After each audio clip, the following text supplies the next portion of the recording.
Muito bem, no vídeo de hoje nós vamos conversar um pouco sobre Escobar, que é um romance do Marvel Câmara, publicado agora em 2021 pela editora Moinhos. Inclusive, este é o primeiro romance do Marvel, mas ele já publicou um livro de contos chamado Solidão e Outras Companhias, que já foi devidamente comentado por aqui em algum momento do passado.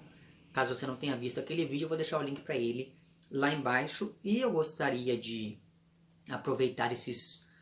momentos iniciais deste vídeo para agradecer ao Marvel e à editora pelo envio deste exemplar aqui para que eu pudesse ler. Mas enfim, Escobar é um romance de estrutura bastante experimental, principalmente porque este livro reúne características da prosa poética, do diário, na medida em que o personagem título é um autor que está escrevendo ou tentando escrever um romance, e daí você tem algumas anotações referentes a isso ao longo do texto. Este livro aqui, ele reúne características do roteiro, principalmente quando nós pensamos que os subcapítulos são sempre chamados de cena, e isso evoca toda uma linguagem cinematográfica que é também replicada quando nós pensamos, por exemplo, na agilidade de várias passagens narrativas, no predomínio do uso do diálogo, que é algo que também, enfim, acaba evocando essa linguagem cinematográfica. Então tudo isso acaba aparecendo aqui ao longo deste romance. Além disso, existe aqui também um flerte, por exemplo, com o texto teatral, na medida em que este romance aqui, o texto do romance, está de certa maneira encenando esses diferentes gêneros, está ali quase como fazendo uma performance e se fazendo passar por prosa poética, por diário, por roteiro e etc. E por fim, existe aqui também algum tipo de característica que remonta lá ao ensaio literário, principalmente quando nós pensamos nos momentos em que o narrador ou os personagens comentam textos, principalmente do James Joyce. Então, existem comentários aqui que beiram o ensaístico quando a gente pensa nesse gênero híbrido ou nessa hibridez de gêneros, que é algo bastante característico aqui deste romance. E por sinal, este daqui é um livro cheio de referências à literatura. Pensando nisso, ele é quase como se fosse um palimpsesto em alguns momentos. Existem aqui referências à música, existem aqui referências ao cinema, até na linguagem, como eu já mencionei, e existem aqui referências às artes plásticas, por exemplo, nos momentos em que citam alguns dos quadros que o personagem título tem ali no seu apartamento, ou ainda no título de um dos capítulos que faz referência direta a um quadro do Magritte, que é lá A Traição das Imagens, mais conhecido aí como Isso Não É um Cachimbo. E é bastante interessante porque esse quadro do Magritte em específico, A Traição das Imagens, ele levanta um questionamento, ele propõe um questionamento bastante interessante sobre qual é a realidade do real, digamos assim. Ou melhor dizendo, quais são os níveis que separam a realidade da representação artística, pictórica, ou neste caso aqui, literária. Evidentemente que o quadro ele levanta essas discussões de maneira bastante aprofundada, mas é bastante curioso perceber como o Marvel ele faz essa referência ao quadro do Magritte, mas de maneira a trazer essa discussão para o texto, uma vez que a realidade desses personagens aqui se confunde em vários momentos com a ficção que eles próprios estão produzindo, porque vários desses personagens aqui lidam de uma maneira ou de outra com literatura. E como se não bastasse tudo isso, há trechos aqui que deixam claro que o narrador está conversando com o seu analista, de modo que o próprio texto salienta esse discurso que dá forma, esse discurso que modula a realidade, as coisas, as pessoas, etc. E é daí que vem essa necessidade do narrador de conversar, dada essa capacidade do discurso de criar ou de recriar ou de ressignificar a realidade. É daí que vem essa necessidade do narrador de conversar depois que uma tragédia acontece com uma pessoa que lhe era muito próxima. O resultado disso tudo é um romance caleidoscópico, híbrido e principalmente labiríntico. Não por acaso, a própria capa do livro tem aqui uma imagem que evoca essa ideia do labirinto, e o romance em si, ele inicia com uma definição retirada do dicionário do que é um labirinto. Definição essa, inclusive, que é uma das poucas coisas sólidas no enredo, pensando nas certezas que a definição de um dicionário nos dá. Ainda que, neste caso, a própria definição seja também movediça, já que ela desliza de um sentido literal para um sentido metafórico do que pode ser ou do que pode ser interpretado como um labirinto. Então, aqui nós estamos falando do labirinto, dos sentimentos que os personagens nutrem uns pelos outros. Nós estamos falando do labirinto que faz com que esses personagens se percam em encontros e desencontros que ora os aproximam, ora os distanciam uns dos outros. E nós estamos falando aqui, evidentemente, como já ficou um pouco claro da minha fala, nós estamos falando aqui de um labirinto da própria linguagem que realça o sujeito por meio da exploração, principalmente do fluxo de consciência, em alguns trechos específicos do livro, ou pelo menos um ensaio de fluxo de consciência. E esse fluxo, ele fica ainda mais evidente quando nós pensamos no modo como o texto é diagramado. Não sei se vai dar para ver aí, mas o texto ele não é justificado. Então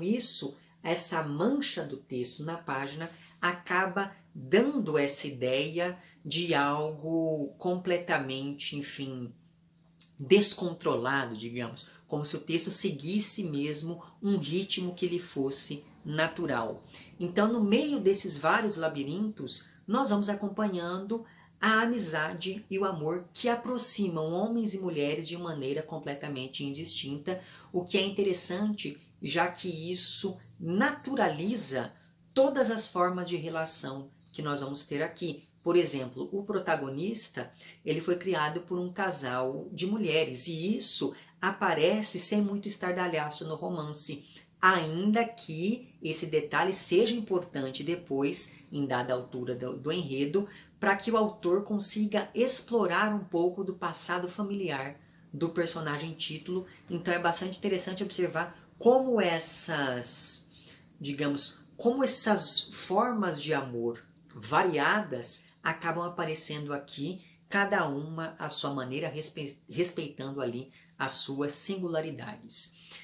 E aí, apesar de ser curto, este romance aqui ele apresenta várias frentes possíveis a partir do modo como o personagem título se relaciona com os demais. Porque o Escobar é um jornalista, ele é escritor, ele é professor de literatura e no momento aqui da narrativa ele está fazendo uma pesquisa de mestrado na qual ele estuda a obra do James Joyce, que, diga-se de passagem, é por si só uma obra labiríntica. Então aí nós temos novamente essa transposição literária, esse diálogo literário que funciona muito bem até para que a gente pense na estrutura que este texto aqui vai tomando. Então, a vida do Escobar é sempre muito ancorada nesse trabalho com a linguagem, nessa depuração do estilo, nessa exploração do labirinto, que é um topos literário já bem consolidado, diga-se de passagem. E o narrador, ele sempre teve ali um fio de Ariadne guiando as suas passagens por esses inúmeros labirintos até ele conhecer e desenvolver ali uma paixão obsessiva por uma poeta. E a partir disso é que o Escobar acaba se perdendo ali nesses vários labirintos. E o engraçado é que essa poeta, ela é nomeada aqui, ela é chamada aqui simplesmente de R. E esse R talvez seja o R da realidade que o Escobar tanto busca, ou então seja o R de romance que é o romance que ele está tentando escrever ao longo aqui do enredo. Ou talvez esse R diga respeito à ressignificação da vida por meio de um discurso que agrega em si essas inúmeras perdas que o Escobar vivenciou. Então, nós temos aqui a perda de uma pessoa próxima, nós temos aqui a perda do pai, nós temos aqui a perda dos amores, porque o Escobar vive pulando de relacionamento em relacionamento. Então, um dos fios que conduzem nessa narrativa diz respeito mesmo a esse amor platônico e a essa obsessão que o Escobar desenvolve por essa poeta, que é chamada aqui simplesmente de R. Mas o livro trata também da amizade entre o Escobar e o Bruno, que é um rapaz homossexual não assumido, que também tem um amor platônico, mas dessa vez por um amigo do trabalho, ainda que em dado momento da narrativa seja sugerido que existe algum tipo de reciprocidade, mas tudo fica sempre no campo ali apenas da sugestão. E esses amores platônicos, esses amores ideais, acabam recuperando, por exemplo, o amor da Clarice Lispector pelo Lúcio Cardoso, que era homossexual, então, por conta disso, não houve uma concretização desse amor que a Clarice sentia pelo amigo, e isso é citado aqui em algum momento, então existe esse espelhamento também, e daí, novamente, perceba como a literatura, aqui essas referências literárias, elas aparecem aqui sempre de modo a estabelecer um diálogo, não simplesmente por dialogar, mas sim um diálogo que acaba realçando ou ressignificando algumas características, alguns elementos do romance do Marvel. E esse amor, que é um amor ideal, um amor platônico, enfim, esse amor é algo que modifica o jeito como os personagens lidam com a realidade, de modo que tudo aqui acaba se tornando muito incerto, muito desestabilizado, tudo aqui pode ser e não ser ao mesmo tempo, os contrários aqui parecem confluir sempre para uma mesma direção graças ao modo como esses personagens lidam com o sentimento amoroso, e isso se acentua ainda mais graças à fluidez da própria voz narrativa que o Marvel elege aqui para dar conta desta história, porque essa voz narrativa ela desliza em vários momentos da primeira para a terceira pessoa do discurso. E é curioso como esse discurso amoroso aqui desvela algo da própria contemporaneidade, porque o amor aqui é um sentimento pulverizado, é um sentimento rizomático, digamos, um sentimento fugaz, mas ao mesmo tempo, esse amor aqui, principalmente quando a gente pensa no Escobar, é um amor louco, quase uma doença, como diria a Dulce Maria Cardoso lá em um romance chamado Campo de Sangue. Caso você não saiba a que eu estou me referindo, eu vou deixar o link para o vídeo lá embaixo e daí você assiste caso não tenha assistido. Mas enfim, não por acaso eu mencionei um discurso amoroso e fiz aspas aqui com a mão, já que a epígrafe de Escobar é retirada de fragmentos de um discurso amoroso, que é um livro do Roland Barthes, e isso, de certa maneira, já dá uma ideia de toda a estrutura fragmentada, a estrutura ela própria rizomática deste romance aqui. Então é bastante interessante observar o modo como se dá esse diálogo entre, que é um diálogo não apenas temático, mas também estrutural entre a epígrafe e o resto do romance. E o terceiro, então, vamos lá, nós temos aqui alguns grandes temas, como eu ia dizendo. Nós temos o tema dessa obsessão do Escobar por R, nós temos o tema da amizade de Escobar e Bruno, e o terceiro grande tema que vai ser abordado aqui no romance diz respeito aos sentimentos de perda e abandono que acompanham o personagem título, que, diga-se de passagem, é um sujeito que parece estar sempre buscando alguma coisa. E essa busca interna do Escobar reflete muito bem a busca externa que ele empreende pelo pai. E esse pai abandonou a mãe do Escobar, ainda grávida, quando os dois ainda eram jovens, enfim. Ele queria seguir uma carreira universitária e sabia que o fato de se casar com uma moça grávida tão nova seria um impeditivo, então esse pai abandona a família e isso, de certa maneira, começa a incomodar cada vez mais o Escobar, de modo que ele se sente compelido a ir buscar respostas sobre esse seu passado. Então, essa busca pelo pai também vai ser algo muito importante no andamento do enredo, pelo menos a partir de certo ponto. E conforme os eventos se sucedem, portas vão se abrindo ou se fechando ao Escobar. E não por acaso, logo no início do romance, existe uma cena em que o personagem ele olha por um olho mágico para tentar identificar o que ou quem pode estar do outro lado da porta. E aí, graças a essa cena, eu me lembrei de 3 coisas. Primeiro, eu fiquei pensando que a porta ela vai aparecer aqui como esse símbolo da passagem, mas também como um símbolo da interrupção, o que acaba fazendo com que o Escobar seja um personagem fronteiriço, um personagem intervalar, um personagem que parece estar sempre na iminência de algo que nem sempre vai se concretizar. A segunda coisa que eu pensei foi que o olho mágico, ele permite que você veja o que existe do outro lado da porta, né, do lado de fora, mas esse olhar promovido pelo olho mágico, esse olhar de dentro para fora é um olhar distorcido, não é um olhar claro e límpido. E é por meio dessas distorções que esses personagens lidam com a realidade. Por isso, por exemplo, existe essa sublimação da poeta por quem o Escobar é obcecado, apaixonado, enfim. Então essa imagem do olho mágico como esse elemento que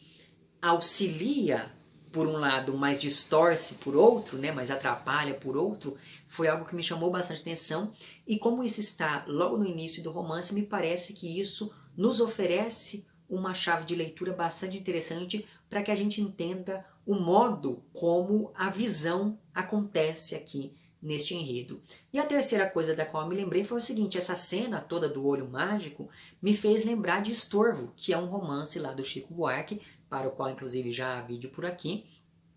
porque lá no Estorvo tem uma cena muito parecida com essa, e aquele romance também tem uma narrativa labiríntica que começa com várias definições, ainda que lá o Chico Buarque não coloque uma definição de dicionário, digamos, mas ainda assim existe essa tentativa de definir algo que a gente vai acompanhando ao longo do romance e percebe que no fim das contas parece ser indefinível. Pois bem, a mesma coisa pode ser dita aqui do Escobar, então me parece que esses 2 romances permitem uma série de diálogos bastante interessantes. Então, se você gostou lá do Estorvo, do Chico Buarque, talvez você se atraia aqui também, você goste também aqui de Escobar. Enfim, esse daqui é um romance que ele vai ganhando a gente pelos detalhes, que são muitos e sempre ajudam nesse processo de fazer a narrativa avançar. Ora de maneira rápida, ora de maneira um pouco mais pausada. Então, por exemplo, o enredo ele é completamente circular, então a primeira e a última cenas elas guardam ali algumas semelhanças. E existe aqui, como eu disse, essa necessidade de narrar a partir de uma tragédia, e aí eu não vou entrar em maiores detalhes com relação a isso. E exatamente por nascer de uma tragédia, tudo nessa narrativa parece ser meio cinza, digamos, pelo menos em alguns momentos. Mas, ao mesmo tempo, o Marvel ele consegue apontar para uma possibilidade de saída ou de fuga, enfim, deste labirinto, justamente porque o romance ele se divide em 4 capítulos. O primeiro chama-se A Porta, o segundo chama-se Das Considerações de Seio Íntimo, o terceiro chama-se Isto Não É um Cachimbo, né, que é uma referência lá ao quadro do Magritte, como eu disse, e o último chama-se Asas. Então veja, esse título Asas, pensando na ideia, na imagem do labirinto, tudo isso de certa maneira acaba evocando ou fazendo alusão, enfim, ao mito de Ícaro, né, que foge ali do labirinto, ou pelo menos tenta fugir do labirinto com a ajuda de umas asas que o pai fabrica, mas aí a coisa não dá muito certo, enfim. Então é bastante interessante observar mais esse diálogo aqui também. Então, no fim das contas, a gente fica com a impressão, ou pelo menos eu fiquei com a impressão, de que esses personagens aqui, que todo mundo aqui está meio que lutando contra os próprios fantasmas, sejam esses fantasmas reais ou não. Né? Esse fantasma que é um fantasma que não tem nada de sobrenatural, é o fantasma da própria consciência, é o fantasma da sexualidade, quando a gente pensa no Bruno, que é esse rapaz que não é assumido no serviço, é o fantasma, enfim, dessas amizades desfeitas ou ainda por fazer, é o fantasma do próprio passado, enfim. Então é bastante interessante notar como esses personagens são assombrados, cada um à sua maneira. E isso, por algum motivo, me fez lembrar daquela frase pela qual o Vilnius Lancastre é obcecado em um romance do Henrique Villamatas chamado Ard Dylan, para o qual também já tem vídeo aqui, o link vai estar lá embaixo. Porque naquele romance do Villamatas existe um personagem chamado Vilnius Lancastre e ele é obcecado por uma frase que está em um filme chamado Os Três Camaradas, e essa frase diz alguma coisa parecida com sempre precisamos de alguém quando anoitece. Pois bem, eu fiquei com a impressão ao me deparar aqui com esses labirintos narrativos criados pelo Marvel, que todos esses personagens também precisam sempre uns dos outros quando anoitece, e parece que é sempre noite aqui ao longo dessa narrativa. E por falar lá no Ard Dylan, né, que tem essa referência direta ao filme Os Três Camaradas, como eu disse, existem aqui várias referências ao cinema ao longo de Escobar. E é bastante interessante notar como essas referências são colocadas lado a lado a outras que retomam, por exemplo, a pintura, a literatura e a música. Então, por exemplo, enquanto um personagem é descrito como James Dean e outra personagem é descrita como a Marilyn Monroe, que são dois ícones do cinema, existe um momento em que o narrador diz o seguinte sobre um personagem, isso daqui está na página 117, não vou dizer que personagem é esse, mas enfim, em dado momento o narrador diz o seguinte, que esse personagem estava de olhos abertos, fixamente diluídos e arredados, era como uma representação triste e hermética de um quadro expressionista. Então veja, existe aqui todo esse diálogo com essas várias outras artes, e esse diálogo, dependendo do campo artístico que ele recupera, de certo modo vai sempre auxiliar na composição dos personagens que estão sendo mencionados aqui, e daí eu não vou poder entrar em maiores detalhes, né? E daí, só para, enfim, encerrar aqui o vídeo, antes de encerrar, eu gostaria de ler um trechinho que está na página 12, porque esse trecho me parece ser bastante significativo por mostrar pra gente aquilo que viria quando a gente pensa na organização do romance como um todo. Então o narrador diz: estou aqui reunindo todos os fragmentos de uma experiência pessoal para ordená-los de forma que esse relato soe de maneira minimamente lúcida e concreta. Então veja, por mais que exista aqui uma aparente contradição, porque ele diz que a experiência que ele vai narrar aqui é uma experiência assim, pessoal, mas ele fala de outras pessoas, conforme o romance avança, a gente começa a perceber que todas essas pessoas, na verdade, não deixam de ser aqui também os corredores deste labirinto que compõem todo o romance. Então, neste trecho em específico, mais do que o narrador, parece que quem está dizendo que está reunindo fragmentos é o próprio texto, é o próprio discurso. Então, exatamente por conta de toda essa experimentação, de todo esse hibridismo, fica aqui a minha recomendação de leitura. E eu preciso reforçar o seguinte: apesar de ter esse caráter experimental, esse não é um livro difícil de ser lido, o que é uma coisa, um ponto ainda mais positivo, né? Então, eu vou deixar lá embaixo os links das redes sociais da editora Moinhos para que você possa adquirir aqui Escobar, caso isso lhe apeteça, e vou deixar também os links para os vídeos que eu fui mencionando lá embaixo também. Caso se interesse, eu sugiro que você os assista, certo? Vemo-nos então nos próximos vídeos e um aplexo.